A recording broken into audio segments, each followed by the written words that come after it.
ડભોઈ શહેરમાં 4 દિવસની અંદર ચોથી વાર ચોરીના પ્રયાસો સામે ડભોઈ પોલીસની ઊંઘ ઉડાડી એવલોન સ્કૂલ પાસે આવેલી અક્ષર કાઉન્ટી સોસાયટીમાં 4 જેટલા હથિયારધારી ચોર ટોળકી સીસીટીવી ફૂટેજમાં કેદ થયા છે. ચોરોએ એક ઘરનું તાળું તોડી ચોરી કરવાનો પ્રયાસ કર્યો, જ્યારે બીજું ઘર તોડવા જતાં ઘર માલિક જાગી ગયો અને ચોર ટોળકી ફરાર થઈ ગઈ. સીસીટીવી ફૂટેજમાં ચોરો હાથમાં ખુલ્લા હથિયાર સાથે દેખાયા, જે પોલીસની પેટ્રોલિંગ અને સુરક્ષા વ્યવસ્થા પર પ્રશ્ન ઉઠાવે છે. પોલીસે ફૂટેજના આધારે કાયદેસરની કાર્યવાહી હાથ ધરી છે. Story report by Uday Pandya, Dabhoi.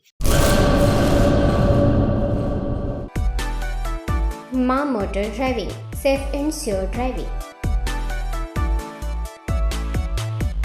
Driving એ શોખ સાથે આપની મોટી જવાબદારી પણ છે. અમારા ઇન્સ્ટ્રક્ટર દ્વારા સચોટ અને સરળ માર્ગદર્શન.